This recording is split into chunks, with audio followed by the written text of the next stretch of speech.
Hello, everybody, and welcome to Crazy Horse Gaming and what is our E3 special and second podcast for the website. I say second, it would have been the third, except for some reason my computer blew up while recording the second.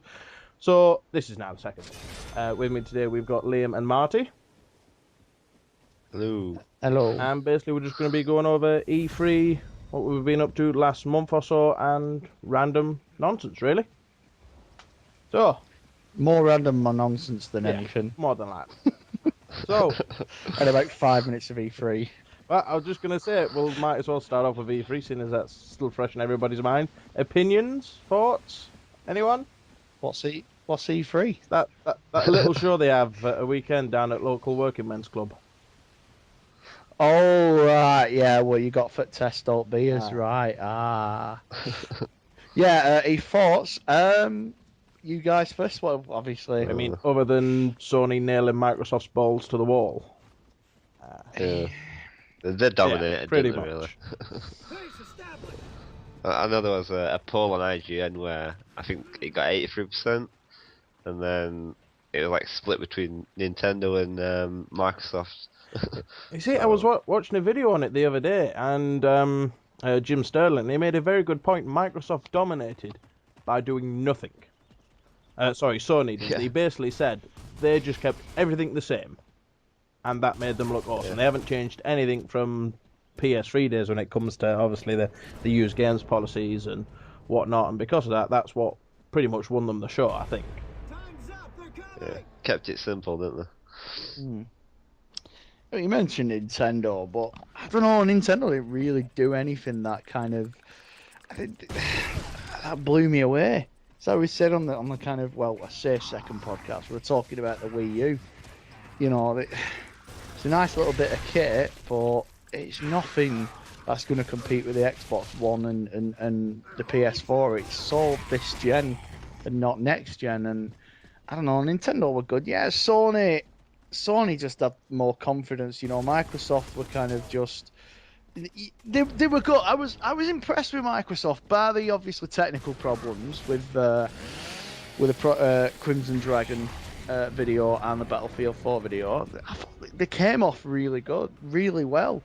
Bit disappointed that they're only about 10 minutes of the Xbox 360 stuff, even though the games look good, especially that World of Tanks.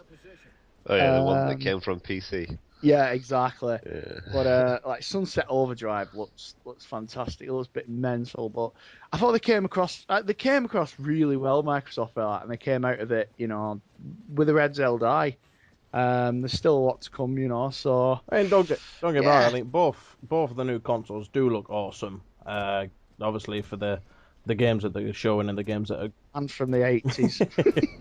good or cool. I think they both do look amazing consoles, and the games do look brilliant on them. But I think it was all the used game policy and the DRM thing that just kind of overshadowed the whole thing. I think for Microsoft.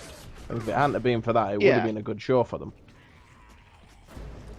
I don't think the price helped either. No.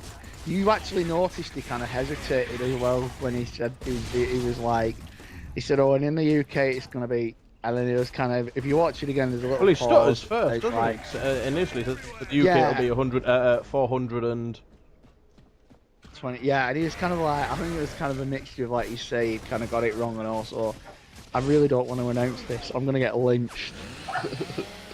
There's like an awkward silence as well. Yeah, exactly. Yeah. And then obviously they were all kind of booing and jeering during the Battlefield 4 technical problems as well, which didn't help. And the sound obviously going off during the the Crimson Dragon. I keep thinking of something else, but you know, the £429. Yeah, obviously Sony did blow them away with the fact that theirs is going to be £80 cheaper.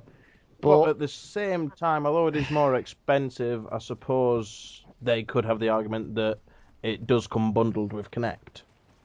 Which, granted, is a bit shit, seeing as you've got to have Kinect now to use the Xbox One. Yeah. But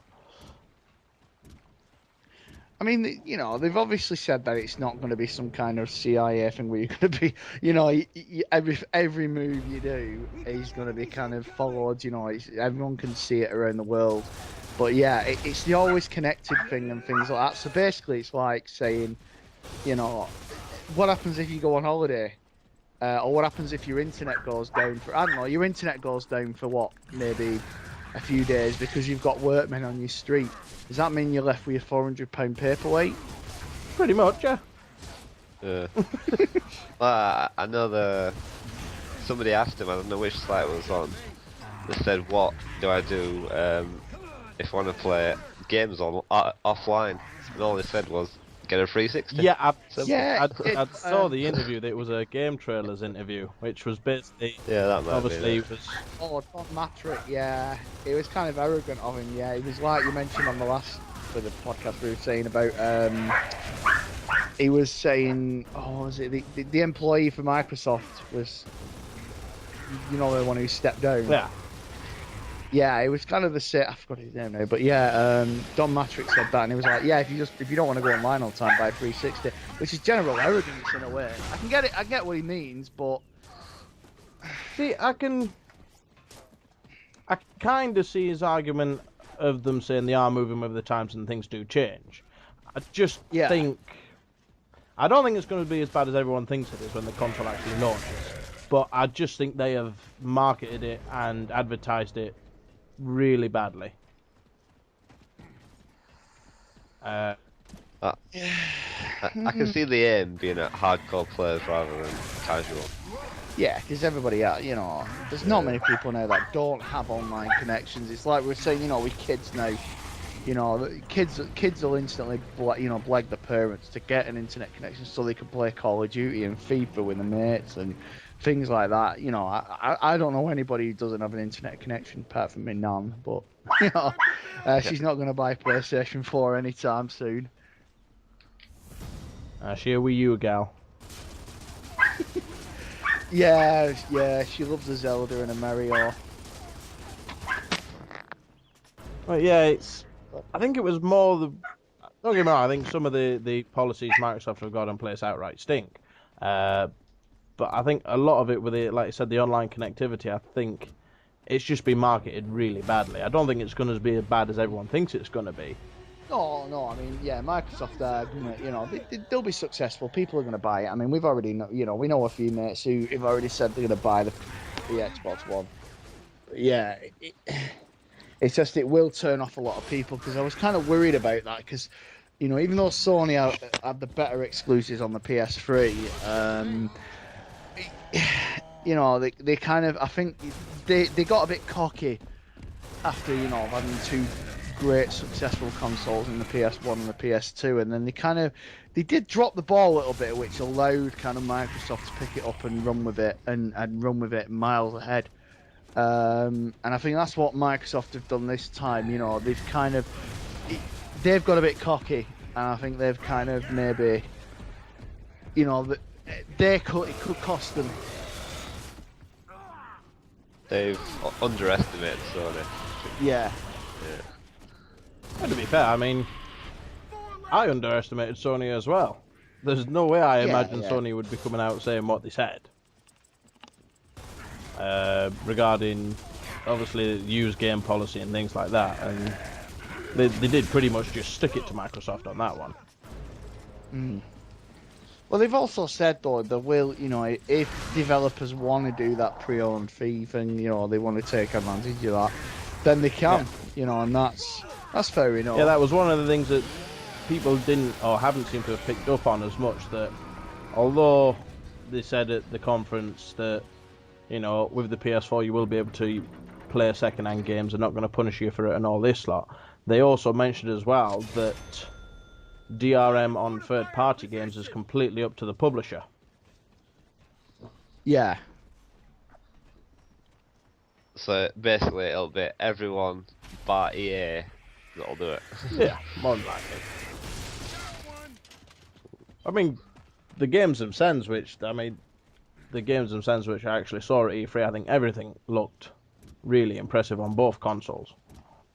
Yeah, apart from Assassin's Creed 4. That kept crashing. Freezing, but yeah, I mean, I was watching kind of, you know, EA's conference, and it was like, oh, you know, they They weren't showing. It's like EA kind of. They weren't showing gameplay. A lot of it. It was like, oh, another pre-rendered trailer. Yeah, all the sports title ones. Yeah, exactly. It's like Mr. Pointy had said on Twitter recently about when we were watching the Xbox reveal event, and he was like, yeah, because I play FIFA with that camera angle,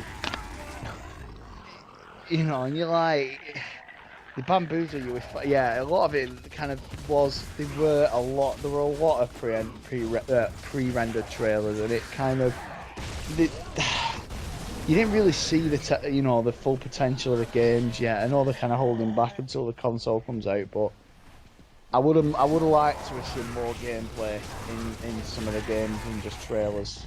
But, at least this time we actually got to see some of the games.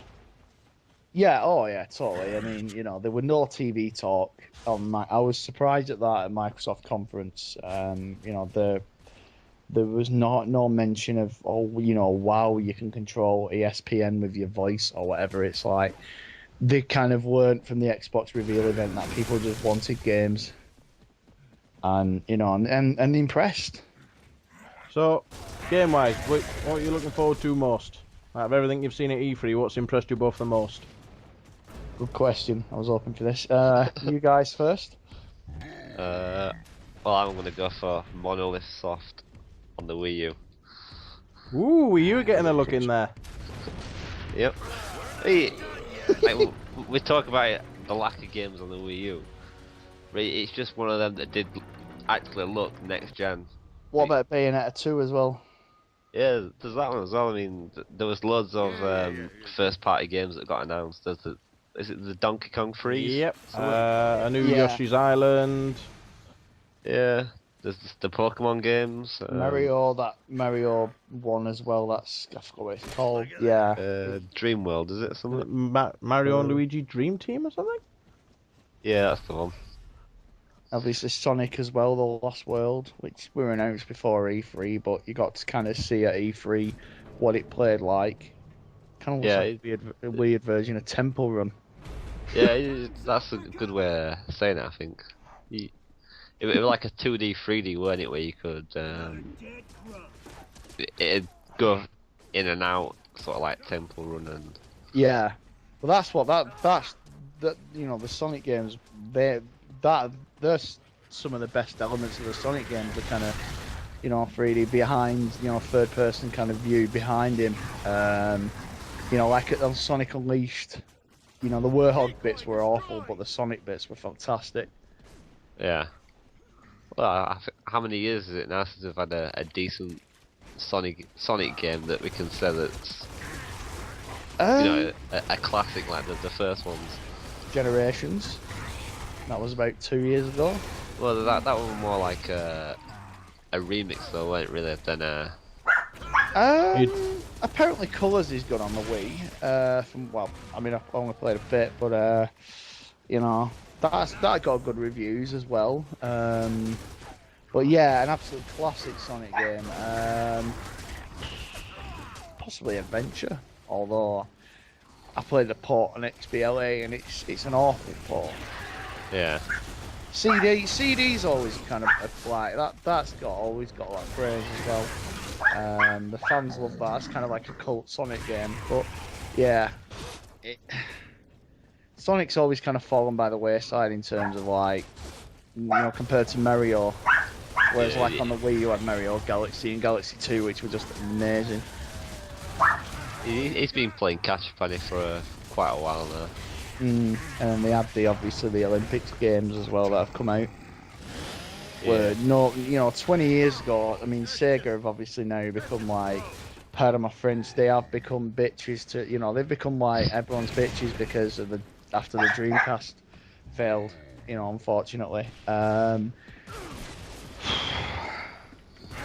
it's like you said, they've just been playing catch up. And they haven't, it's a shame because 20 years ago nobody could, if you'd have said, in 20 years time there's going to be Mario and Sonic in the same game together, you'd have been like, yeah, right. Don't talk stupid, you're crazy. Yeah, exactly. So go on, any other games as well you're all discussing? Off the top of my head, I can't remember. There's Dead Rising 3 on Xbox One, I guess. That kind of looks like Resident Evil, but yeah, it did look pretty cool. And I'm surprised at that because it was on at about 6:30 when it came on, and it was quite a violent playthrough, to be honest. Not that I was, offended by it, but it was pretty gory, and it does look pretty good. Yeah. They were saying that it's an exclusive, but the first one was meant to be an exclusive, and it came out on Wii. Well, that's one thing we were discussing last night, is they were being very cagey with that word exclusive. A lot of the time it was, this is exclusive to this console for this DLC sort of thing. They were very cagey of what they actually meant by exclusive.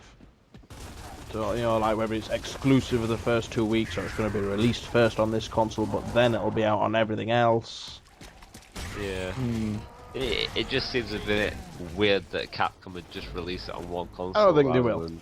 I think it'll be a case of it'll be Mm. exclusive for the first couple of weeks, or it'll be some kind of exclusive DLC that comes with it, and then it'll just be out on everything. Pre-order. Maybe even the exclusive pre-order DLC, yeah. Yeah, that seems a likely scenario. Sunset Overdrive looked amazing. I'm looking forward to that. It looked kind of quite weird. Quantum Break. That was a gameplay trailer, and that looked fantastic. Kingdom Hearts 3. Obviously being a fan of the first two, cannot wait for that. It'll be amazing. R2, right? Despite the fact that the way they've announced it, I was kind of really hyped for Killer Instinct as well, being a massive fan of the original. But that's a weird kind of business model of how they've kind of done that now. I don't know if you've read about it, how they've announced it. It's a free-to-play game, and what happens is you start off with Jago, however you want to pronounce it, and you've got to buy the other characters basically, because their reasoning behind that was, they were saying, you get like a fighting game where you've got 50 characters, and nobody plays as every single character. So now you've got to they're doing it where you can purchase the characters, and I think in that sense, what a good idea. I think the way some people do pick certain characters and have them certain styles. So I think what I'd really like to see is maybe have like a trial, a 10-15 minute trial of each kind of character you can have. You can try it on you download them you do like a trial arcade game, and if that character suits your style, purchase them. And it also depends on the pricing as well. I mean, they've announced a season pass for it. So if you which means you unlock all the characters, but it's a bit weird as well, especially with it not being Rare who were developing it. Still Rare's title though, isn't it? Yeah, but Rare are obviously kind of off doing Connect Sports, which is a bit of a weird kind of move from them, to be honest, because you look at when they were kind of juggernauts on the N64. And now they're just basically doing Connect Sports. Yeah, which nobody's all buying. Yeah, pay £429 to pretend to play darts on your Connect. Or you can spend 20 quid and buy a dartboard. Yep. Yeah, I think I'm looking forward to Killer Instinct. I'm trying to remember the name of indie game I saw. You mean the one for the Xbox 360? It was kind of it looked like, I don't know. I know which one you mean. Yeah. Jesus God, we're well educated, aren't we, on this? We've clearly done our research. I've got my notes here somewhere that I did actually write down in preparation for this, and then not bother reading. But yeah, there was a couple of kind of like indie titles which I was really impressed with. Which I was looking forward to. Oh no, sorry, not that indie.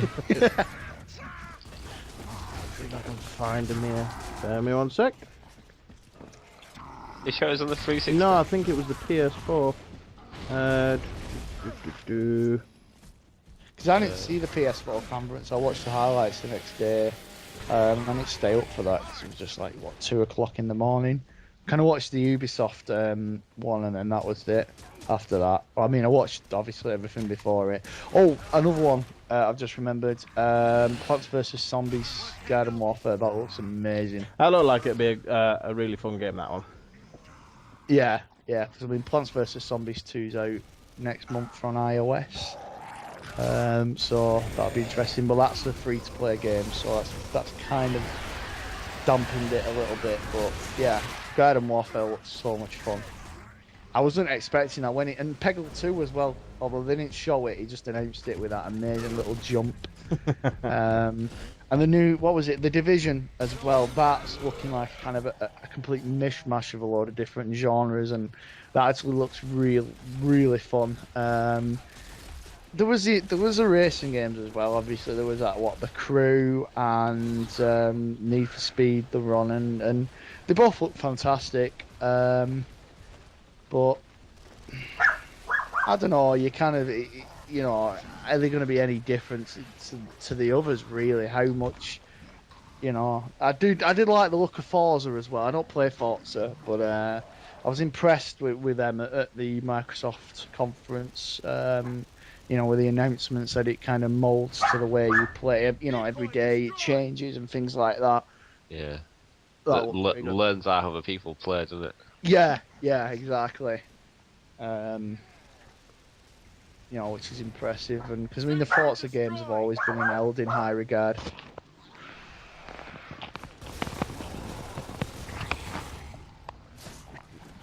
I would have liked. I mean, I was going on Twitter a lot about it. I was hoping you'd announce Fable 4. That was one that was like, yeah. But I really wanted that. But there's a lot to keep us busy. Which console do you think you guys are going to go for? Do you think? Well, through the use of various credit agencies and things, I've pre-ordered both. The wife's going to come home one day and there's going to be no house. Yeah, pretty much. She's like, yeah, you've got, you know, I've basically, your cats, I've had to give up your cats, I've basically gambled the car. What's the matter? Not feeling good? Yeah, so I've pre-ordered both of them. I can't find that indie game that I was looking forward to, but I am looking forward to. Was it The Order 1886? I think we saw on the PS4. Yeah. Oh, the one where it's like a steampunk. Yeah. 1800s sort of thing. Yeah. And obviously, I thought looks Rise interesting. looked pretty impressive as well. Oh, yeah. The Roman game, yeah. The old kind of, you know, that looked good, yeah. It kind of reminded me of Viking, I don't know if you remember it, Battle for Asgard on the 360. It doesn't ring any bells. It was a good game. It wasn't great. I think it was a Sega title, but it's underrated. You know, if you ever get the chance, check it out. It's a good little game. You'll be able to get it dirt cheap now. But yeah, you know. The only trouble with that is it seemed to use way too much quick time events. Yeah. Whether they actually let you battle a lot on it just by like hack and slash and stuff, you know. I don't know. Look. Combos and things like that, yeah. Yeah. It just seemed a bit shallow. Yeah, they were kind of. There was more just kind of walking about our story, you know, cutscenes and story. Yeah. As opposed to, like you say, the fighting. Kind of showed all. It was, you know, it kind of showcased how many people, you know, how many kind of characters there could be on screen at once. That was good, but yeah, it's all about, you know, the action. You don't want to sit there and just watch thousands of videos of Roman emperors and all these kind of army. You know, you want to try and actually get stuck in, like kind of Dynasty Warriors, that kind of thing. Obviously, only better. I'll tell you what I was impressed with was the push they brought on for the PS Vita. They announced a fair few games for that during E3. Yeah, but the PS Vita's, yeah. I should really kind of be a bit more enthusiastic about the Vita, but I don't know. it's not gripped me like, or I've not gripped it. Like I've with the 3DS. I think the 3DS, yeah, there's obviously it's been, the 3DS has just been like Mario Kart and Animal Crossing and stuff like that. But the Vita just, I don't know, it's not really got any great IPs for it that have really kind of just made me want to go out and purchase one. It was the same with the PSP. There were just maybe the odd few games and that was it. The, But the PSP was good for emulators and playing old games. So everything but PSP games. yeah. PSP games were terrible, all of them. I think they were Even the movies, the UMDs were awful as well. It was yeah, just crap waste like of money that. there. Man. Yeah. But you can see why Sony discontinued them. They were expensive to make, and nobody bought them anyway. You could download everything. It was such a weird thing to do in the first place, create a new proprietary system for a handheld. Just didn't make any sense to me to begin with.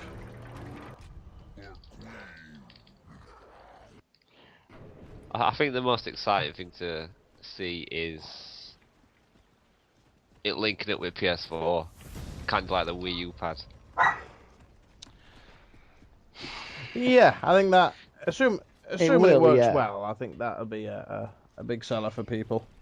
I think it'll breathe new life into the Vita as well. But it's got to utilize it perfectly. I mean, like Zombie U on the Wii U, fantastic use of it. But it was like I was saying the other week. It was like I went into Toys R Us and played New Super Mario Brothers Wii U on obviously on the Wii U, and it was just it had the game on the screen and it also had the game on the little pad as well, and I was like, and it was the same game that was on the screen, and I was just like, what is the point of that? Yeah, Same with Rayman Legends, the demo as well. I think it was Rayman Legends, or Origins. So they need to utilise it like Zombie U. It's off-putting when it's on top screen and the bottom screen. You can keep looking up, but it's just Yeah, exactly. you kind of know it's there. You want to use it, but there's just no point. There's no point because it just looks so much better on the big screen. Yeah, exactly. I mean, in a game where it's kind of like Zombie U as Stratty. Hello, Stratty, if you're watching. She mentioned she played it on Zombie U at the Euro game last year, and she said it was kind of she was looking down at the Wii U pad, and then it was kind of when you've got zombies on rushing you at the same time on the screen, it's like. You can't afford to look down and then look up at things like that. Like a little map system would be like, things like that would be great. Like kind of like a second screen on the DS. Where it's not taking, it's just right in front of you and it's handy. Or even like an inventory system, like for like Resident Evil or whatever. Something like that would be brilliant. Yeah. I think that'd be a kind of good use for it. Well, Mike came up with the concept that real-time strategy games would be perfect on it. Sort of like advanced wars using the screen. I do think the Yeah. touchscreen's spot on for real-time strategy games for the Wii U. I think that could be a niche market for them. Definitely. Yeah, so I think, what did I say? I mentioned Rise. 1886 was it? And Destiny. There's another one that's piqued my interest. Well, yeah, the name, I mean, just Bungie alone, really, it's going to help it sell, Obviously, I think a lot of people are going to look at that and they've not instantly just gone, will it be as good as Halo? They've instantly kind of just got people's attention straight away with it, and, and it looks beautiful. I was watching more on it last night after we were talking about it, and, yeah, it looks like another revolutionary IP for Bungie, which is amazing. Fair play to them if it's going to be a success, yeah. So yeah, I'm looking impressed with that. Yeah, so it's obviously time will tell, but they look like they've got another hit on their hands. I think it's one of those things, Bungie are known for making good quality as well. They're not the type who will rush a game out if it's not ready, or... No. If they have to delay it a year or two, then yeah, whatever, that's fine. They won't just... They'll want another huge hit on the rounds, definitely. You need, we need more innovative IPs. It's like Remedy, for example. That Quantum Break looked fantastic. Yeah, I'd love another Alan Wake game. But if I wouldn't have just wanted them to go, here's Alan Wake 2, and the game not be great. If they're gonna take another few years for Alan Wake 2, so be it. Yeah, and Mirror's Edge 2 as well. That was announced, and that looks fantastic as well from what they showed. But obviously, hopefully, they say there's obviously these 15 exclusives, but as you touch upon, what are the exclusives going to be? Really, are they going to be exclusive? You look at Sony. Sony got The Last of Us. They've got Uncharted, Little Big Planet, things like that. We, on the Xbox had BioShock and Mass Effect, which ended up going on the PS3. So are they truly exclusive or not? there's even... I don't know if there's been any more news on this rumour of a Gears of War coming out on the PS4 you mentioned? Yeah, a picture leaked, didn't there? All it mentioned was PS4, no Xbox One or anything. See, last I heard, I was sure that Microsoft owned the IP for Gears of War. And it was leased out and they had Unreal do the game for them.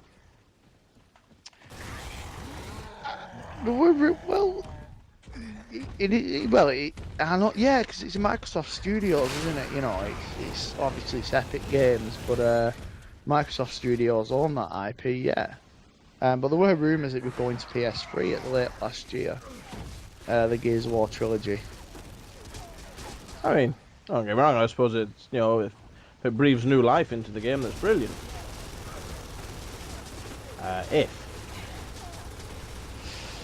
Yeah, people are... The problem is, there were obviously screens of this rumoured Gears of War RTS in the start of Halo Wars. So yeah, there were obviously Gears of War Exile, which was cancelled, which was supposed to be a Gears of War Kinect game, which would have, being a huge Gears of War fan, I even admit myself that would have just sucked badly. But yeah, the thing is, Gears of War, if they were going to do another one, yeah, it's like, what direction do you go in, really? Do you wait a few years before people have kind of gone, oh, do you know what, I want another Gears of War game? Because they released Judgment, and people were just tired of the Gears of War franchise by that point. Yeah, it's getting boring. They need to end it. Either that or spend more time on it. I don't think Gears of War is a game that can become a yearly release. No. Well, yeah, Gears of War especially, because there's the mechanics, it's like, whereas they've announced, Ubisoft have announced recently that, last week, that they're working on 3 Assassin's Creed games at the minute.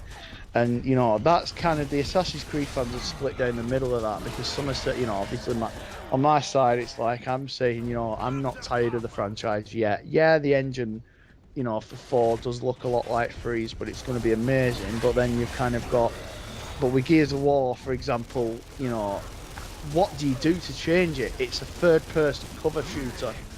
How do you improve Gears of War? What do you do to change it? There's not really a lot. It's like Liam said, maybe kind of let it end and, just lay it to rest for a while. Turn it into a Super Smash Brothers style game. I want to see Marcus Phoenix going up against Sonic the Hedgehog and the Master Chief in the same room. No, now you're just being silly. Now what you really want is Gears of War karting, where you've just got yeah, not just a Smash Brothers style game. Gears of War where they kind of all in little carts, yeah, and with big heads. You got like the Coltrane and Marcus and the Locust, yeah, and then obviously you've got to unlock new cars and things like that. Yeah, that'd be an amazing Yeah, we idea. just relaunched. Let's We pitch just it. relaunched the brand for them. Yeah, exactly. Cliff Blazinski, you'd thank us if you were still at Epic. You'd be kissing our toes, you know. So I mean, you, in all seriousness, it's like, you know, you kind of, I think the fact that Rod Ferguson and Mike Capps and Cliff, you know, have all left Epic, it's kind of, you know, I think they've all know themselves as well that it's done. You know, and they obviously want to go and launch new IPs. I mean, look at, you know, Rod Ferguson. The first game he released was with Irrational, BioShock Infinite. You know, so I think they all kind of felt like Epic's kind of done. You know, they've done that franchise to death, and maybe they want it. You know, they want pastures new. Peter Molyneux as well, with leaving Lionhead. It. Although, to be honest, you take everything Peter Molyneux says with a pinch of salt. No, he still works there. He's a lying twat. I don't think he even knows he still works there himself. I think he's just he just convinced himself that he works somewhere else completely different. He turns up every day at Lionhead and Like, Peter, what are you doing? You don't work here. here Like, yes, anymore. I do. It's like, no, Pete, you left. And then he's like Professor Xavier. He uses mind tricks. Except he doesn't use mind tricks. He just bullshits them until they just mind numbing, you know, let him in until they're asleep. He'll go, oh, well, I'm working on this super game. It's called Milo and Kate for Connect. It's still coming out. Don't you worry. And he's telling them all these facts, yeah. You know, you take everything, you know, so exactly. We need new IPs for the new I think consoles. that seems to be, it has been a common problem for this generation, is just dragging on IPs too long, though. I mean, as much as I'm a big Halo fan, I think the next 3 Halo games, or the next 2 Halo games, shall I say, it's just going to bleed the franchise dry.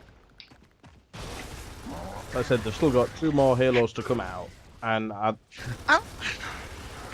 don't know. I mean, I'm not a massive fan of the Halo games, but I'll give them credit. You know, there are, you know, yeah, I know what you mean. There have been some. Apparently, I think it was ODST where people were like, "Yeah, this doesn't really feel too, you know, dissimilar from the others." But I don't think it suffers from the same fate as Call of Duty. You know, it's still hugely popular Halo, and it's got a massive fan base where, you know, people are absolutely dedicated to it. You know, and they are. You know, whereas I know Call of Duty is popular, but it still feels like a copy and paste job every year. Apart from the single player, I will give them credit of that. You know, Battlefield is the same, but yeah, I know what you mean. Halo seems. I think you know, 343 will get to that point where 343 are gonna go, yeah. You know, if it will, if it does get a bit kind of, if we get tired of it, really. If people are tired of the Halo franchise, then yeah, you know, we're gonna obviously they'll end it. You know, they won't milk it to You death. think?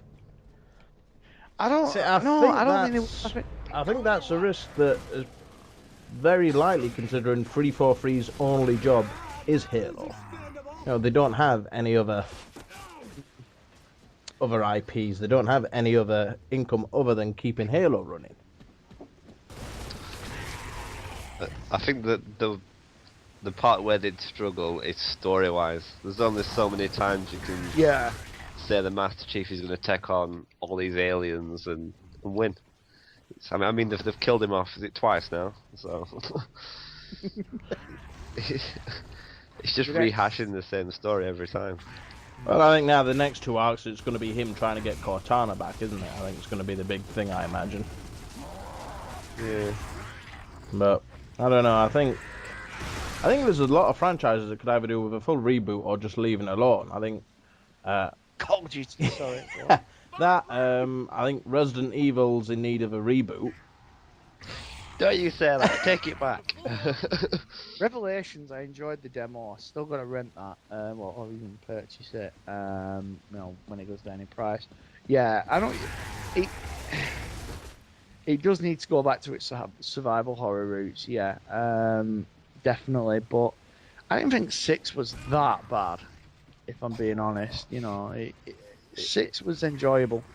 It was a good action game. Yeah. The Leon's story was the best one. Yeah. It returned it to its roots. But... Oh, them moves you could do with like the RKO on zombies and stuff. Yeah. That was amazing. See, why can't you be in the same mindset as me and Liam? The Resident Evil games are good. 5 was awful. I love 5. You see, my opinion is that, like Liam said there, Leon's campaign was good. That was the survival horror bit. So basically what you're saying is 1/3 of the game was a survival horror. Now, I'm not being funny, but if I buy a survival horror at £60, I want all of it to be a survival horror game. But the good thing was that Leon's campaign lasted about 10 hours, so you did get your money's worth, as well as having Chris's campaign, which is another 10 hours, and then... Nah. Yeah. I think that Final Fantasy needs a reboot. Definitely. Just really, give 7, kind of not, re-release 7 as well. It'll be a new makeover. Me and Liam have discussed this many times. My opinion is they'll only remake Final Fantasy VII when the company is absolutely desperate. When Square Enix need that money because they know it's a guaranteed hit whenever they bring it out. That's what they're holding back. That's why they're waiting. With Final Fantasy X HD, it's like the Tomb Raider sales were disappointing, and for them, I mean, they sold 3.4 million copies in the first 3 weeks of Tomb Raider. First 3 weeks, it's like, and they were aiming for 6 million. Well, that's just silly targets. That's. Yeah, exactly. Well, the thing is, obviously, they marketed like Tomb Raider to hell and things like that, and they needed to get the cost back. So they went, well, we're going to need to sell 6 million, and we've only sold, and then they're going 3.4 million is disappointing. What? I mean, what kind of world? So that's why they're going to hold. That's why, they're kind of holding back, like you say. They're kind of holding Final Fantasy VII remake until they're kind of, they're up shit's creek without a paddle, basically, which isn't going to happen for a while because Square seem to, they're a good company. I do like Square Enix. Yeah. I do.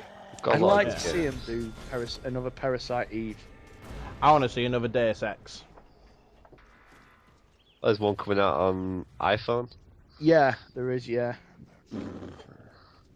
Well, other than the Wii U version, which is being re-released on 360 and PS3. Really? Mm. Ooh. Yeah. Did you just scoff then at the i? Did you just scoff, Mike, at when Liam said the iPhone version? Yeah, I did scoff. Well, when I play video games, I want it on a screen I can see.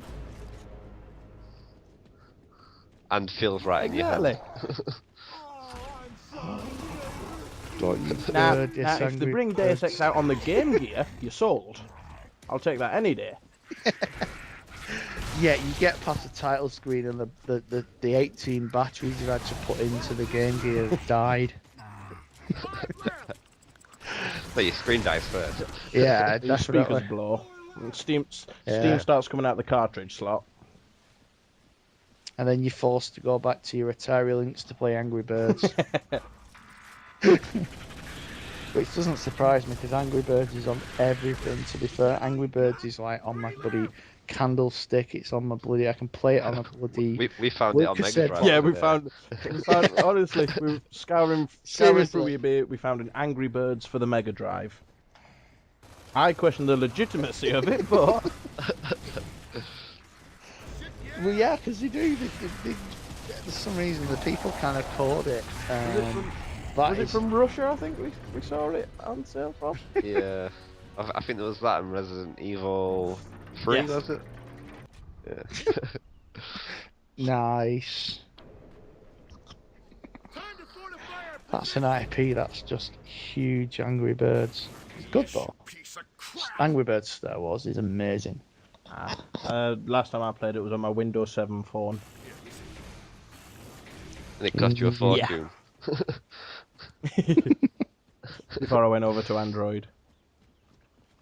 Mobile gaming is huge though, to be honest. It's become, like I used to play Free Kick on my old Samsung and that was a good game, but no, now since smartphones have come out, There's like the Nova games and Angry Birds and Cut the Rope and mobile gaming has become It's done a huge. huge. It's helped the video game industry out a lot. I think brought it Yeah. into new markets and.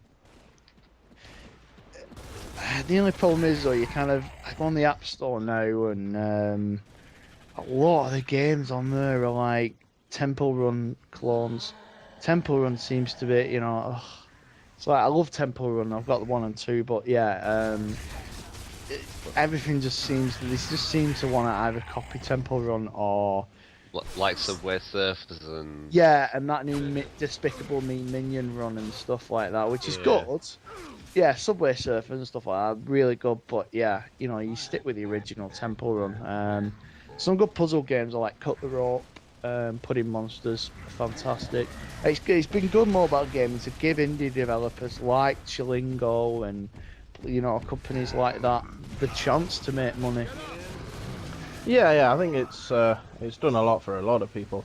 I tend not to play a great deal of mobile gaming, or not as much lately. I think the last game I played mobile-wise was Final Fantasy on the phone. That's more of an iPad game though, isn't it? You need a bigger screen. Yeah, I didn't mind it so much. I got into it, never finished it. far too long to look at a small screen. Yeah. Oh Christ, if you're on an iPhone, bloody hell, your battery will last about 20 minutes before it dies. Yeah. Still, gotta love Apple though. You need to do. I'm actually saying that as well. I went on Safari on the not. I actually went to Kenya.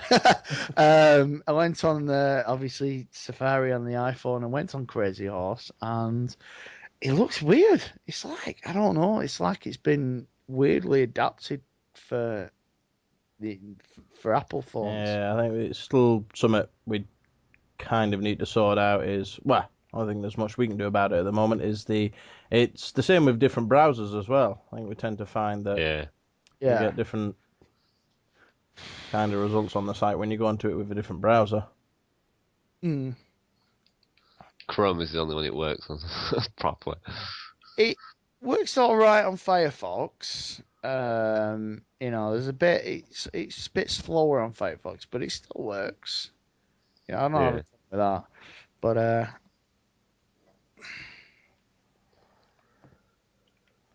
But yeah, so I think we've pretty much covered E3 there to death, haven't we? Unless there's anything else you guys want to mention about it, or Kingdom Hearts 3. Woo! never played them. Oh, they're fantastic. You've got, they run the release 1 and 2 in HD, and they should release them on the 360. They'd be amazing. Yeah, they're definitely worth checking out. If you love kind of Disney and Final Fantasy, you'd love it. It's not turn-based like Final Fantasy. It's pretty much, obviously third-person kind of hack and slash, but it's brilliant. Beautiful story, amazing cast of characters. I'd definitely give them a chance if you ever get the time. Very, very good games. Yeah, like I say, Sunset Overdrive, that video was mental. And Quantum Break as well. Remedy, great developers. So I'm looking forward to seeing how that's going to turn out. And then obviously just whatever else really over the next year or so. It's going to be a good year before you see the potential. That's another reason why I'm kind of not wanting to spend £429 on the Xbox One, because the exclusives they aren't great at first. They are kind of the day one titles and things like that. I mean, you look at the 360. What did you really have at the start? You had like King Kong, Cameo, and the odd game like that, and it was just They were terrible, weren't they? Yeah. The first lot of games, the everyone. lineup. Yeah, exactly. Cameo was a good game, but yeah, there's better games out there than it. And if you went back and played FIFA 06 now, That World Cup one, yeah, you'd be shocked how bad it is compared Yeah. to the games today. definitely. I mean, FIFA. To be honest, I'm kind of I was thinking of, on the subject of FIFA, I'm kind of, I don't know, 14 doesn't look massive, like a massive overhaul, like a massive leap from 13, to be honest. No, I think the current consoles are holding them back a bit. Yeah, they've done all they can now. I mean, 13 felt like 12, to be honest. It really did. Yeah. Obviously the strength is in the Ultimate Team. That's the main one, main thing. I mean, I don't play it. I don't know. Are you a fan, Liam, or? Yeah, I'm on it all the time. It's just lag. That's the only trouble I have with it. you play players that blatantly cheat and they just lag constantly to beat you, or I mean sometimes it might be the EA servers, but it just takes the fun out of it. You just feel like smashing the console up. But I hate that with pro rank matches when you play team play. There's always some knobhead who ruin it for you. yeah. You don't play it at all. But if you're not going to play it properly, don't play it at all. Well, I think that's the other problem with FIFA is the online community is terrible. I Yeah. mean, you either get sent a nasty message because you've beat someone, or See, somebody else. you say this about always getting nasty messages when you beat somebody. I think it's when you beat them and you start insulting their mothers that they start sending you the nasty messages. The weirdest thing is, they'll beat you, and I mean, yeah, you can say, oh yeah, they were better than you, but they'll send you a message calling your mum a whore or something like that. Yeah. Just leave it. Oh, they go look online, the online community. Isn't it? It's an amazing place. It's wonderful, yeah. Oh, if only all communities could be like the Call of Duty community. See, this is why it's always handy Oh. to have a nice bunch of friendly people that you play games with on a regular basis. There's no If such you know thing as any, Call can of you Duty. let? Yeah. Everybody's an arsehole. You put Call of Duty in, you become an arsehole. Yeah. Your kids become an arsehole and they're not even born yet, yeah. Speaking of arseholes, playing Gears of War last night, and I don't know what it was, but I kept getting Duke Nukem phrases being blasted into my ear every 5 seconds. Don't know where that was coming from. Have you any idea, Marty? Duke Nukem himself, maybe? I don't Made know. like a camp. Randy Pitchford. Randy Pitchford. Joined I the think game and it's- started shouting, "I've got balls of Yeah, Randy steel." Pitchford. Yeah, he's just, obviously he wants you to buy Duke Nukem. He desperately needs the money, so it was him. Let's never mention that guy's name again. We talked about him last night. He's had a great year so far. Oh, with, he's lovely. the Borderlands 2 DLC with Aliens Colonial Marines getting sued by the creators, and also now recently getting sued by for Duke Nukem Forever as well. Yeah, 3D Realms. Yeah, exactly. 3D Realms have basically sued. The thing is, what made me laugh about that was it was like 3D Realms basically sued him for. They sued Gearbox for what is it, 2 million? The game didn't even make 2 million. No. I don't think the game even made about $20. Never mind 2 million. Well, I paid a It's fiver for just- it, so there's Yeah. £5 there. I like it. It wasn't Yes, it the was. worst game. No, Yes, it wasn't. It the was worst the game, worst game ever. Ever. even worse than Brink. No. Rick Dawson. I've got you, Paul. So I'll say second worst game ever. First being Too Human. No. Leave it alone. Good game. Oh, what? Sorry. X-Men Destiny. Don't say that. I've still got that sealed on my shelf. I haven't played it yet. Or Star Trek. Ugh. Or Walking Dead Survival Instinct. Yeah, that one's going on. I'm not even doing a review on that one. I'm burning it. It won't even burn.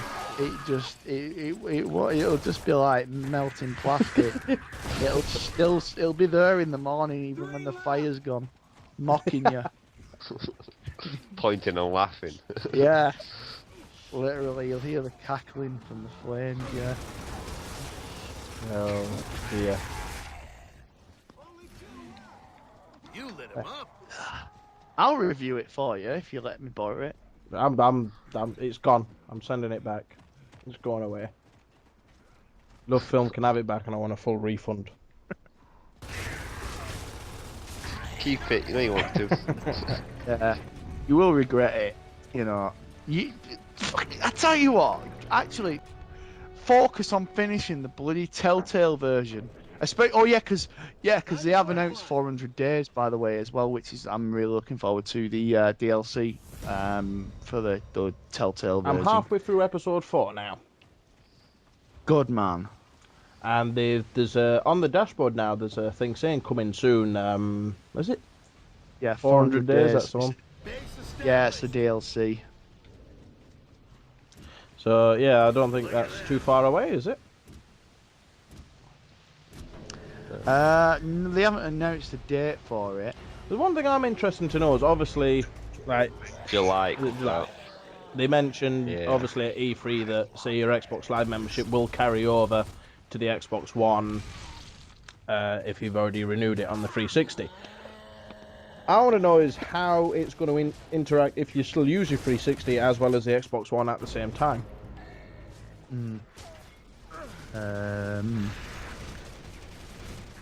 It won't work. You'll have to pay twice. No. Yeah. No. He'll say you can carry it over. Don't know how. It's the backwards compatibility thing that's really annoyed me as well. But you know, because obviously people are going to be like, well, I wanted to trade my 360 towards the Xbox One, but I can't now. You know, so. The thing is that, you know, how many people are going to go back and play their Xbox 360? I think if that, in my opinion, is... I think it... I can see some people's points, but I do think it's people expecting too much out of consoles. I mean, I remember a time when you wouldn't dream of having being able to play previous console games on the current console. Yeah. Hail to the king, baby. Randy's back.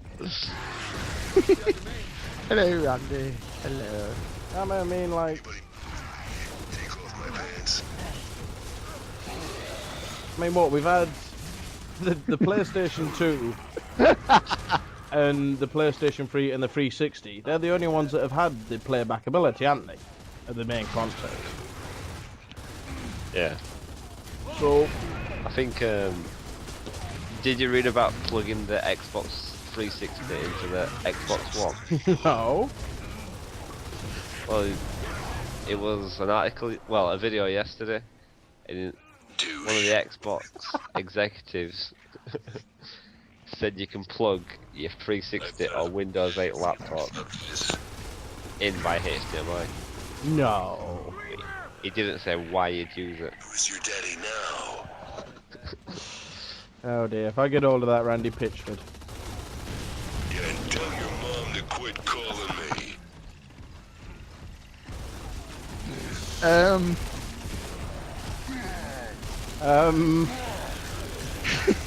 I was listening to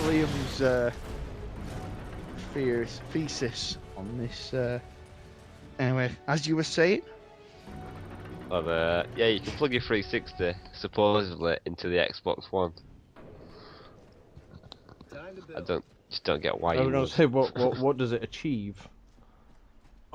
Oh, well, there is an achievement, isn't there, for pre-order? Have you seen that? There is an achievement tower when you buy, there's no game score, when you buy the Xbox One. Really? Yep, I'm not shitting you. It's for pre-ordering the Xbox One, you get an achievement. Get in. That means I get my first achievement. Woo! You horse. Yes. I do like the way, though, speaking of it, well, you know, obviously going back to what you're saying, why would you, that'd be really clunky, because you've seen the size of the Xbox One. Imagine if you plug in the Xbox into it. Maybe that's the idea. Maybe Christ, they've decided that the Xbox One isn't big enough. What's going to happen is, by like the Xbox 7, it's going to look like a Megazord. Anybody ever watched Voltron as a kid? Yeah. Yeah, a little bit. It was no Mighty Morphin Power Rangers. Oh, give me your Mighty Morphin Power Rangers. What's So, Voltron? Yeah. Basically, it was a group of people who went around in robots, and when they got into trouble, the robots joined together and became even bigger. Basically like the Megazord from Oh yeah. Rangers. Alright. Basically, what the Xbox is going to end up looking like, I reckon. Yeah. Well, or the 32X and the Sega CD. See, I can't say much because my 32X arrived in the post last week. Oh God, why would you do it to Because yourself? now it's complete. To be fair, I still have my Atari Jaguar with that Cybermorph. Where did you learn to fly? I don't. I don't have that, luckily. I think I think James Rolfe has kind of saved me for that. But yeah, I know what you mean. That's a bit of a bad idea. They're plugging it all together. I mean, are you going to need? How many power blocks are there going to be? I just can't see a Christ. reason for it, unless it's just one of those weird, wonderful rumours that's hit the internet. Hey, it's a proper thing. I'll send you the link now. Go on then. Yeah, send us a link and we'll have a look. Ooh. Yeah, going as we were saying about the word achievements. Yeah, I do like the way they've kind of they're making the achievements work on the Xbox One now. Instead of just obviously like I don't know, get a 1000G. It's kind of they're changing achievements the way you play the game. And also adding challenges as well, which is going to up the gamer score and things like that. And by challenges, I don't mean like, I don't know, complete Call of Duty by by standing on your head and using a spatula on ultra I've got that one. mega veteran difficulty 10G. Well, the Bullet Witch one was what? Complete Bullet Witch on what was it? On the hardest difficulty was something like 1G or something like that. That was mental. But I do like the way that seriously like that the Xbox One is the kind of molding achievements into kind of they're making it different now. Instead of just buying a game, getting the 1000G and completed it, it'll give you a reason to keep your games. Well, obviously that and the fact that you've got to pay. Other than the fact that you haven't got a fucking choice now. Yeah. Can't even rent it. Fucking Blockbuster now. Okay, 40 to rent a game. Thanks, Don Matthew. Bastard. So yeah, you've got it. So now you can basically, if you were to rent The Walking Dead Survival Instinct, and you're stuck there. To be fair, you'd probably get a handwritten letter from the next person who rents it saying, "Oh, thank you, I don't have to play this day." You've got to pay him to play it. But I'd like, yeah, it'll give you a reason, like you say, yeah. Fucking obviously you've got to keep the game, but the way that you play it and then maybe you don't play it for another week or another 2 weeks or whatever, and the achievements have changed. So that's another good idea as well. I think I'm kind of impressed with that. It's not just the usual 1000G and that's it and I'm done. So achievement whores like yourself, mate, you'll be obviously it'll give you a reason to keep your games. Maybe. You and Liam will be like, I'm not going away on holiday now because I've got to beat Liam. Because Liam's obviously on it 1 week, and then you'll be like, I can't miss that week. I've got no to worry about that. You've got no chance of catching me up.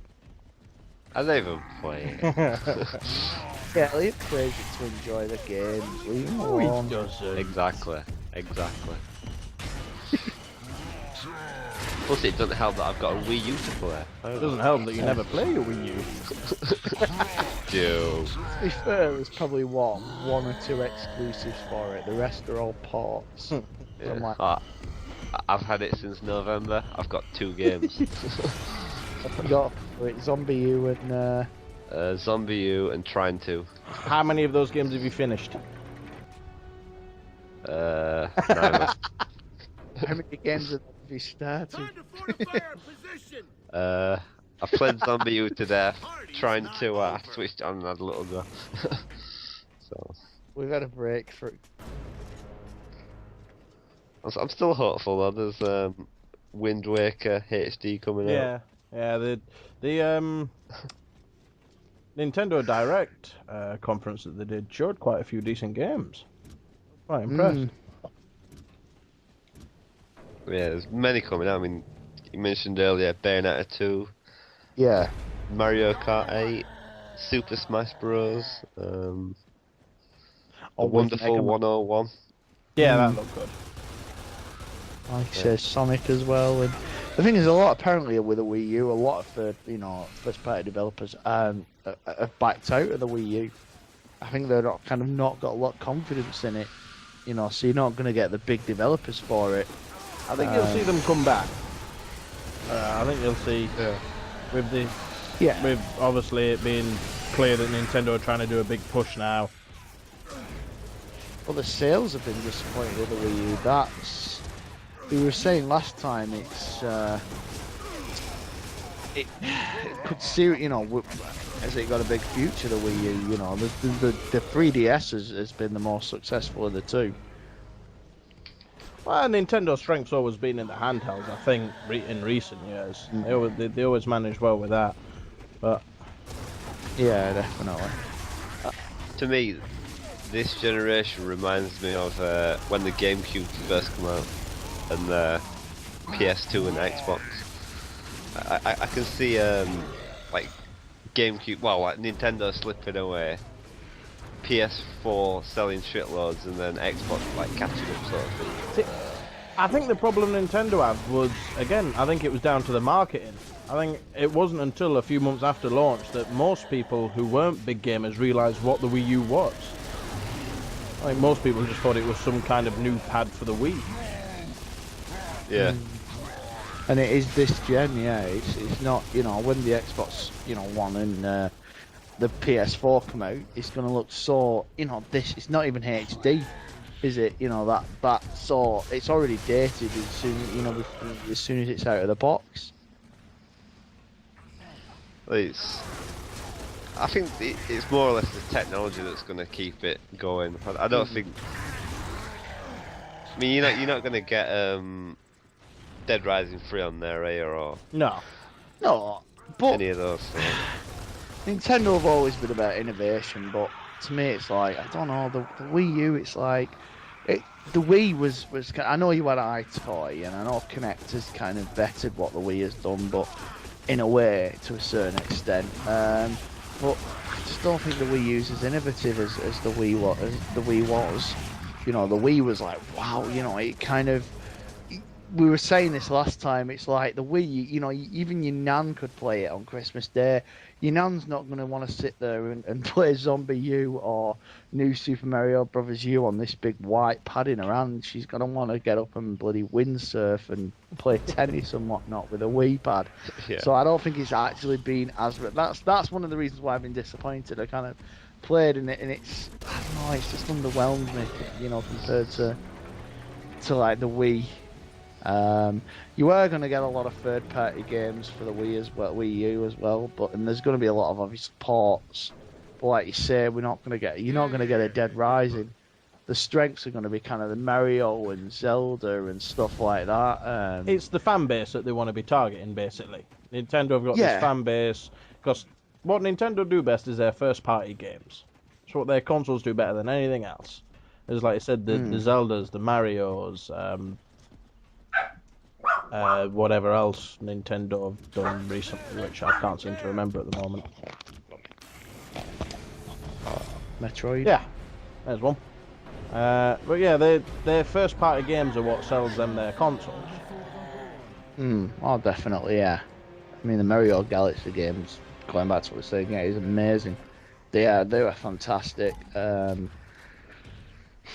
And that's what we were saying about, they've got this exclusive deal with Team Sonic, so they've really got to kind of get Sonic. They've really got to obviously make now Sonic back.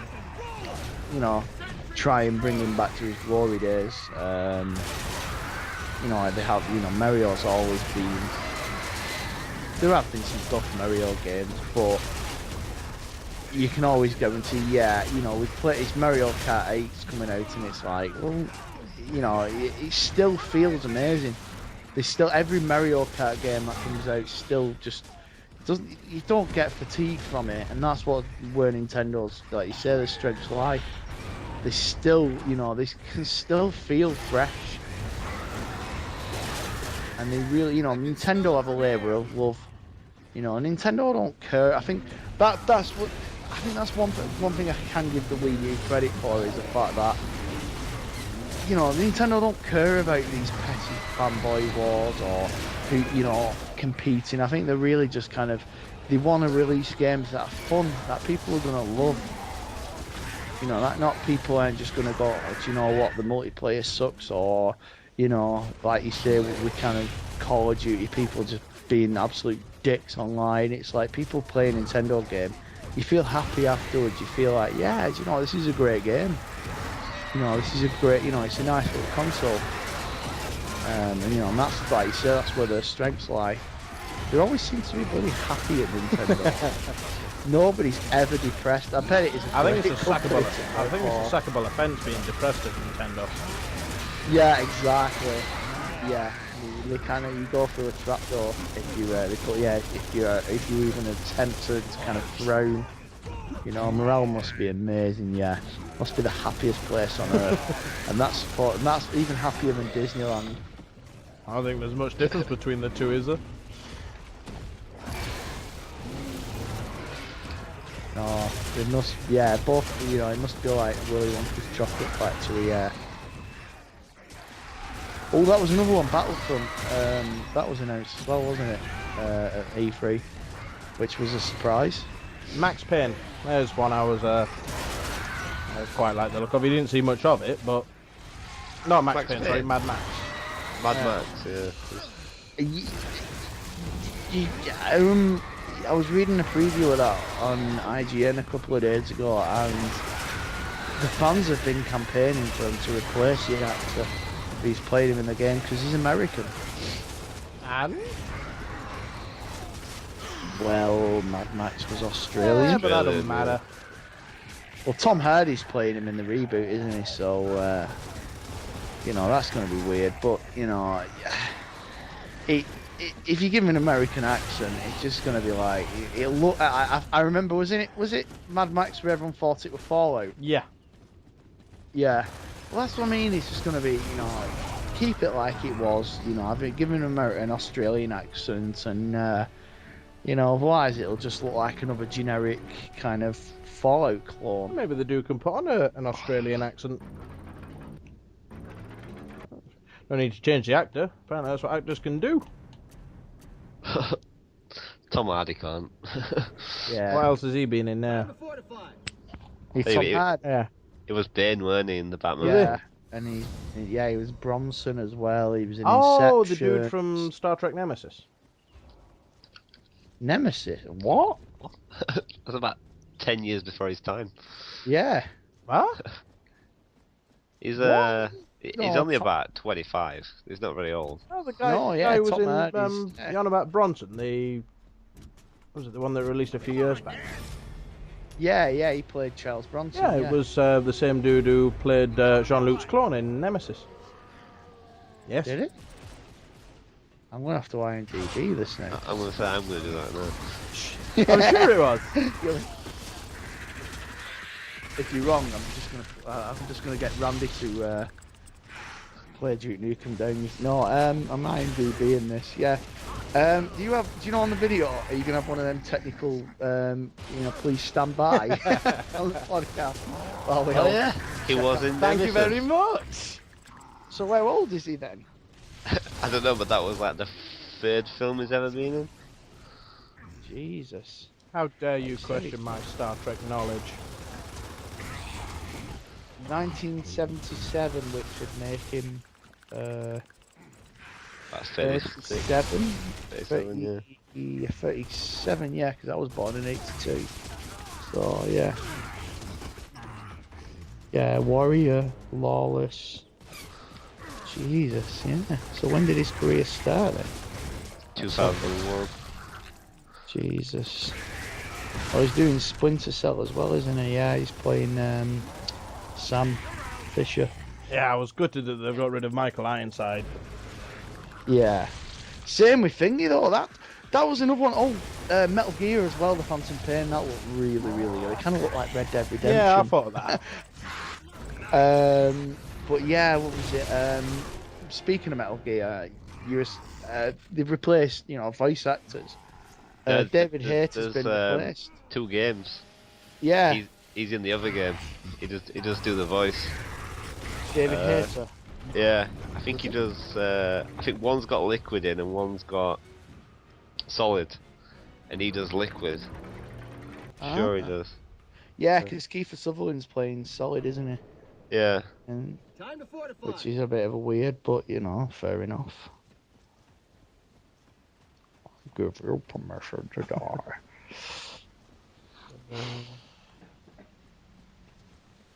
The Lego Movie. What? I was just looking at IMDb. Then I'm actually going on the IGN app as well. See if there's any latest kind of game news. But that is still that's kind of blown my mind. That Tom Hardy was in Star Trek. Wow. Goddamn Star Trek nerds. Yep. Old Dragon Age as well. That looked good, and The Witcher 3, but never really been interested in kind of, I played Witcher 2 and I rented it and it bored me, but I'm looking forward to seeing what Elder Scrolls Online will be like. It'll be shit. I can't see that one being good at all. I mean, you can't change the style, can you, of Elder Scrolls games? They're the same all the way through. I don't know. I mean, Skyrim was a lot more accessible than Oblivion and the others, really. Yeah, well, I think it were like aimed at a mass market, weren't it, Skyrim? Oblivion were more less defined sort of thing. I think the story I preferred the story to Oblivion. Yeah, it was better. I don't know, that kind of... I think the whole Dragonborn thing was kind of cool. That was, like you kind of felt like, wow, everybody was worshipping you. Although Oblivion did have Patrick Stewart in, so... It is true. See, I want to see a new Fallout game. Yeah, that'd be awesome. Next gen. Fallout.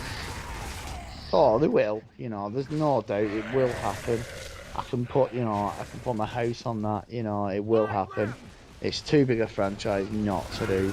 Won't happen yet, but it will happen. That would be good. Yeah, Fallout 3 and New Vegas. They were good games.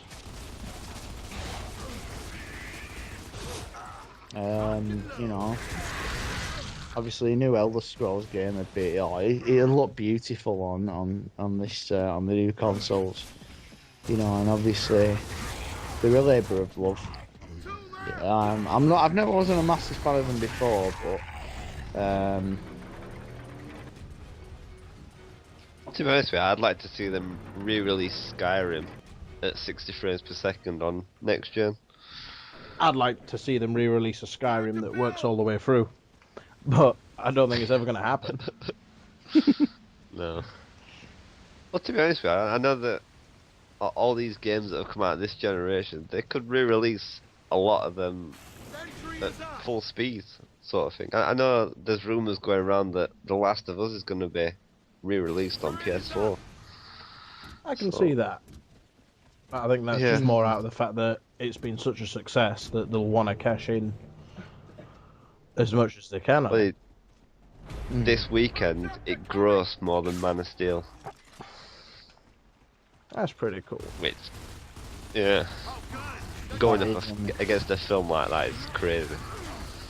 Well, the thing is, I mean, games are becoming like movies. I mean, and plus, obviously, look at 5 years ago, GTA 4 came out the same week as Iron Man, and it absolutely Iron Man made millions, because obviously the Marvel films are just a license to print money, but it just couldn't compete to GTA 4. So, games are becoming like movies. You can you can go to the movies and pay what, £16 or whatever it is for two of you, and that's not including food and everything. Well, you can just go and get a game for 40 quid, and you get 2 hours at the cinema, whereas you get like 10 hours at home on a game, 15 hours. So it makes more sense to pay double what you pay at the cinema and just get a game. And you're playing it, aren't you, at the minute, The Last of Us? Yeah, I completed it Monday, I think. Jesus. So, assuming we can get the site back up and running soon. Yeah, I'll get the review up, yeah. I've got to be honest, it is a 10 out of 10 game. That doesn't do it justice, it's that good. It makes me want to buy a PS3. If there's a game that you're going to buy a console for, it's that game, it's that good. I mean, even just by the story alone carries it. So, go on then, give us a quick run through for, seeing as I don't have a PS3, what makes this game so good? Well, you've got, obviously it starts off as an outbreak of the infection, and then it quickly moves to 20 years on how this character Joel is coping in like the present world sort of thing. And obviously he's got to try and survive, and then they're trying to get the guns back off this woman, and she drops this girl on them that's infected, but she might have the cure in her blood to obviously cure the infection.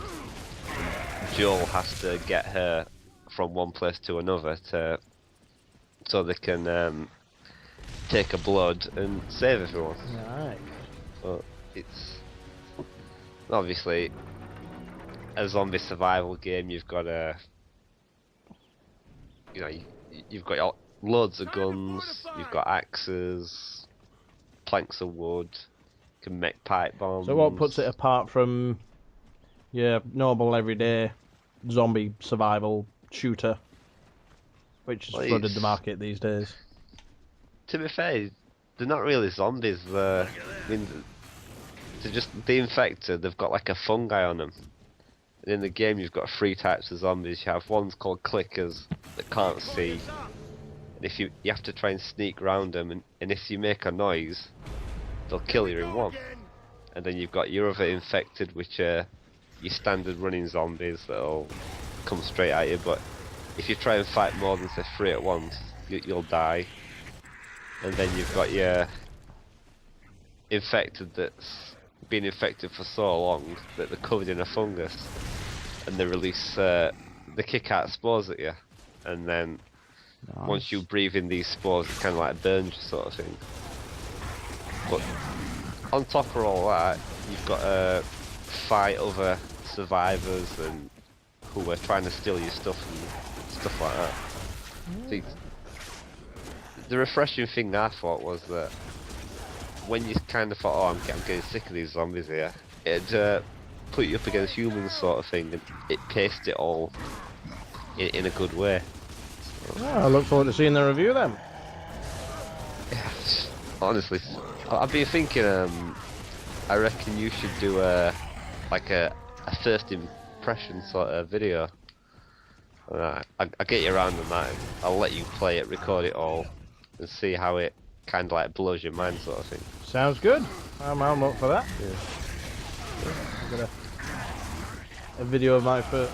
Oh, it means I'm gonna have to use that shitty PlayStation pad though. But yep, I'll play. I'll quite happily give it a go. Nothing wrong with Watch a it, PlayStation. yeah. 'Cause So they're a bit weird playing FIFA on them though. That's the only reason I got a PlayStation, to play FIFA.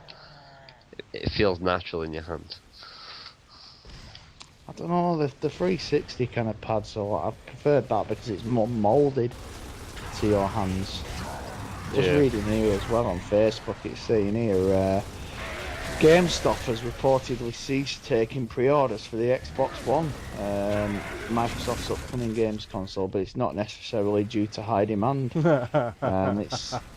And then it says here, update. The same article has now managed to get clarification from a spokesperson from GameStop. They said GameStop is not taking additional store reservations for the Xbox Day One edition. However, reservations can still be made online. So obviously that's going to be a big blow to a lot of Americans, because obviously it's like the big, GameStop's obviously huge over there. But yeah, anyway, going back to what you were saying, I do want to play that. It does look amazing. How good is Ellen Page in it? Yeah, I mean, there's like a chemistry between her and Joel, and she's like constantly swearing. But it kind of catches you off guard. She's only like 14-year-old. But she's so funny that some of the stuff she comes out with. But it's like all these games that have been out over the years. It's these characters, you feel close to them because it's just the way they go around it. You feel sad when something happens to them. The environments, I mean, they're all colourful, but you still feel so uneasy when you're walking through, sort of thing. It's not like bland grey colours or all like that. Well, that's kind of it. That kind of reminds me from me talking about it. Like, I don't know if you remember Enslaved. Yes. Oh yeah. That was like that. That was kind of like a post-apocalyptic game. It was really colourful and, but it still kind of, you still felt there was some threat there. Yeah. Yeah. I mean, all these games that come out these days, they're all greys and black and whites. It's just nice to see something with some vibrancy. Yeah. Gears of War and and stuff like that. Yeah. We've got all these HD consoles, and none of them are colourful, are they? Games. You spend half your time in We can show you all the colours as long as they're brown, grey, and black. Yeah. Yeah. Well, you'd have a ball with Limbo. It's alright, I like white colours. 50% there. You're still using a black and white TV. That's where you're that's why I got such a cheap discount on this black and white HDMI TV. HDMI. But the hell, don't you have to still keep tuning your channels? Oh, only every now and then. The days of that was amazing. Go back. I just had it then. Go back. No. Oh, you've missed it now. And you have to go. I used to like the ones where you had the tuner next to each button channel, and you had to tune it with a pencil. Yeah. Or like a plastic bit that Yeah, stuck in it. which you always lost. Yeah.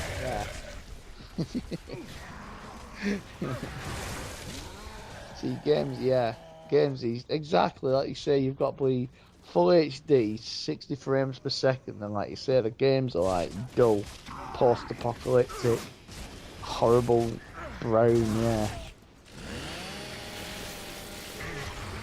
It can't be good for your eyes either. All your moods. Oh, depends on how many achievements I get there. I don't think it's got anything to do with the colours. 1000G. Play Angry Birds. I'm not paying full retail for Angry Birds. Yeah, I've still not played the Xbox version. Not that it's going to be any difference. Although you deserve an achievement. Well, actually, yeah, you deserve it stamped on your forehead that you played Star Trek. What? Yeah. Yeah, exactly. Tattoo. Yeah. I'm not to try to be generous, but yeah, basically you hit the nail right on the head. Twat on his forehead, and then big neon sign saying "massive fucking pleb" to play survival instinct. And the thing is, Liam's holding it while shouting it behind you. Well, Follow you around at work, yeah. think like this. Tell us something, don't you? Gonna get a T-shirt with that printed on. I played Star Trek the game. You're not going to live this down. Oh, and you played Avatar, you massive fucking whore. You might as well bend over and let Liam fucking No, rape. for 5 minutes for 1,000 points, it's perfectly justifiable. And the only reason it's not on Liam's gamer score is because he can't find the game anymore. No, Jab, I jab, jab, told jab. you. I did it first time and it disappeared. Yeah, of course. And now you can't rent it off Lovefilm because everyone's stolen it. Yeah, funnily enough, actually, that is a good point. Blockbuster don't have it anymore. That actually, I did actually look for it and about a couple of months back, and Blockbuster don't So what have did you it. get instead? Hannah Montana? No, My Horse and Me too. Hannah Montana is too cool for me. It's too hardcore. Too hardcore. Saying that though, I didn't. I shit you not. Somebody actually was on Xbox 360 achievements and looking for help on Hannah Montana, the movie. No. You guys are stupid to do that. Yeah. See, when you say looking for help, was that because they bought Hannah Montana, the game, and they Or psychological. they actually need Probably a bit of both. Yeah. counselling? Well, you've seen that guy, haven't you? Who's got the Miley Cyrus tattoos, and he's a Yorkshire lad. No, seriously, right? I am not shitting you. There is a guy. He was on that. He was on some show about like tattoos or something on Channel 4. I'd seen him before. He was on this documentary. I think it's called like Worst Tattoos or something like that. And he's called Carl McQuaid. Googling in a minute, and I shit you not. He's a guy. He's got like he's in his 30s or whatever now, late 20s, early 30s, and he's got tattoos of Miley Cyrus. Oh, each to their own, I guess. It's creepy though because that's all he spends. He's got kids, and he spends more on his Miley Cyrus tattoos than he does on his kids. Yeah, Cal McQuaid, his name is. You'll see him. He's no shame of it. He's got like lyrics on his arm and things like that. He's probably the guy who asked for the help. Yeah. He's probably borrowed your copy. He's the one who's borrowed your copy. Ah, I wonder where that went.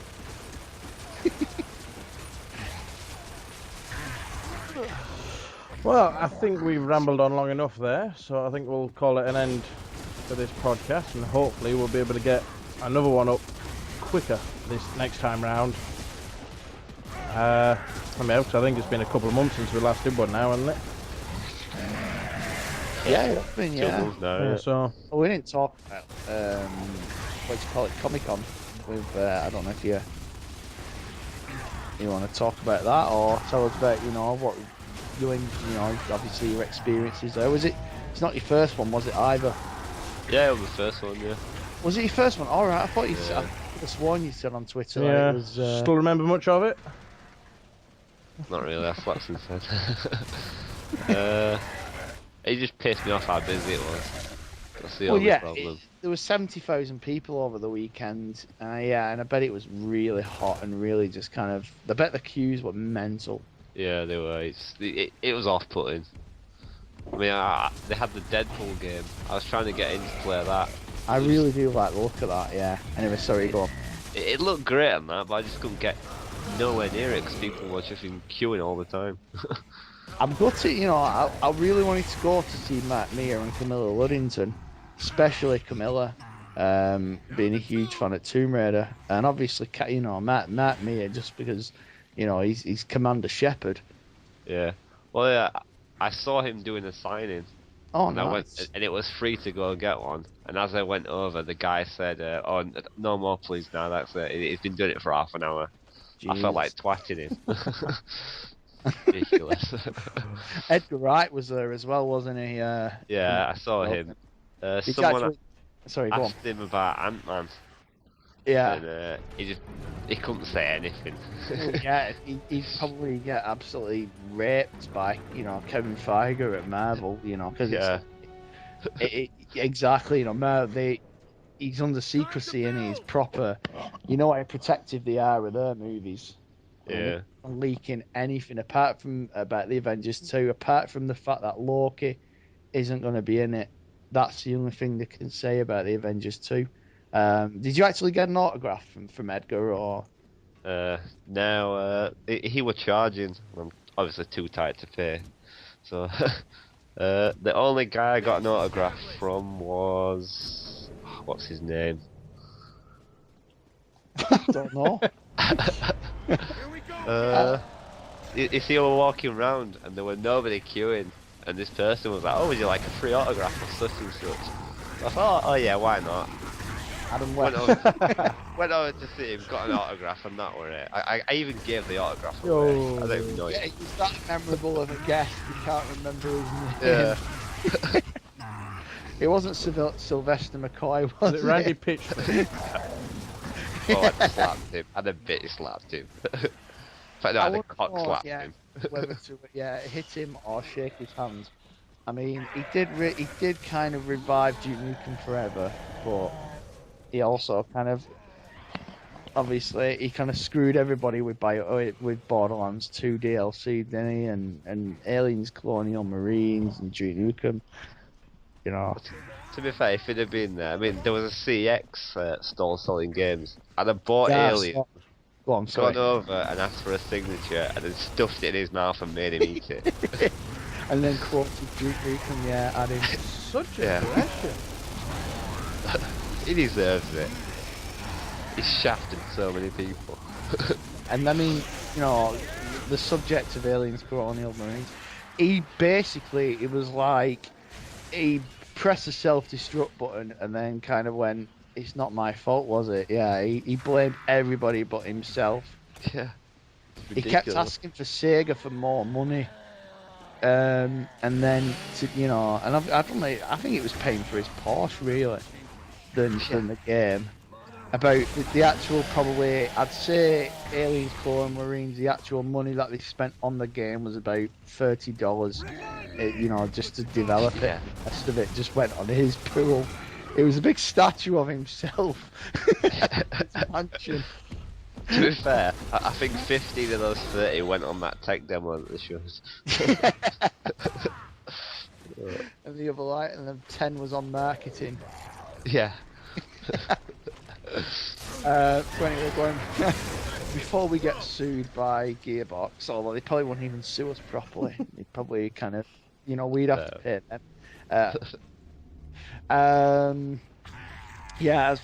Go on. Has any other experiences there? Was there any kind of favourite cosplays that stood out for you? Things like that. I can't remember that well. I know the game stalls that they had were pretty good, although expensive. Like, I kind of had a bad experience with one person. I saw Final Fantasy 4 and 5 on Super Nintendo, and Resident Evil on PlayStation Japanese. I said I'd got no money, so I went away, came back, and he changed prices on them. I didn't realise. So, it's annoying that someone had ripped you off like that. Well, they will, because they know people there are willing to pay it. It's kind of like eBay there. People are just, geeks are like, they will pay, they'll pay hundreds, for like a replica sword or whatever, and it's like, and the stuff there is expensive as well. Yeah, it's made out of plastic as well. Yeah, it's like you have to remortgage your house for a bottle of water at the Comic-Con. It's mental. You want to go to? I think you probably appreciate the more movie ones. They do like movie cons as well. There's one at like the Trafford Centre next weekend. If you can get down to Manchester, obviously I'll just let you know. I think I told you about it before, but there's like all the movie cars are going to be there, and Google NightCon as well. Obviously you being in Yorkshire, you can get to Castleford. Obviously that shouldn't be that far from you, should it, Castleford? About half an hour. Exactly, yeah. Well, if you like all your movie stuff, NightCon is where you get all these people who've got all these replica movie cars, and that's like usually about August every year. You usually get what's his face, David Hasselhoff to turn up sometimes, and yeah, you can get, like I said, that's every August. Obviously I think you've got other ones as well, but there is, like I say, there is one at the Trafford Centre next week, and Ernie Hudson's going to be there. There's going to be Kenny Baker, Dave Prowse, Mike's obviously salivating as I speak. Warwick Davis is always at Comic Con as well. Yeah, I know he's signed up for the Manchester one, hasn't he? Yeah, I'm really excited to meet him. He's a nice guy, he's really humble. But yeah, next weekend there is one at the Trafford Centre. If you can get up to Manchester, I'll probably be there. Like I say, Ernie Hudson's going to be there from Ghostbusters. Kenny Baker, I can't remember the whole lineup, but there's basically a lot of Star Wars. You have guys from Star Wars. And you've got like your movie cars, like the Batmobile and stuff like that. And they are pretty cool. You know, I get to see like a replica of the movie cars. It's like amazing. Sounds alright, that might try and check that out. Yeah, and like I say, check out Nightcon as well, because if it's only half an hour away, I may even meet up with you, like, you can get down there in August. Yeah. Don't know what date it is this year, but I don't think they've even announced the date yet, but get on Google. Just thought I'd recommend that for you, because I know what you like that kind of stuff. Yeah. I'll check it out. Yeah, no, even you, Mike, as well, if you want to get sounds down quite there. interesting. I was going to say, maybe we can meet up and have a catch up and have a beer at one at bars. Oh, we ain't say no to a beer. But yeah. Well, I think we should call that there. I think we've gone into a couple of hours now, haven't we? So, mainly just because I'm lazy and I can't be arsed editing it all. We'll call it there for that, and I'll try and get this up on the site as quick as I can. Oh, just a quick mention. Go on. What's it called now? Sunday we're going to the car boot, Yes, aren't we? we are. So. Oh, Mike mentioned So that before. we'll be getting another quest for a bargain I forgot. up on the Yeah, site that's the ones. as well fairly And soon. I'll keep an eye out, because I'm always we host car boots, so like, we obviously have our own thing. So yeah, let me know what you get, because that last time was amazing. Yeah, so hopefully we should get some decent finds on the Sunday previous to this podcast. But we'll end it there, and we'll continue this hopefully next month. We should get this up more regularly now. Yeah. Now that we're set up a bit better, and maybe get more people. yeah, involved definitely. like last Hopefully time. next time Steph will be able to join us. We'll try and get a couple of different people on each podcast once we get into a regular pattern. It should be as of next month. So I'm going to thank everyone for listening, and thank you two for joining us. Thank you. We will do this Thank you. again next month. So that's goodbye from me. Much Bye from me. appreciated. And much appreciated, and goodbye from me as well. Thank you.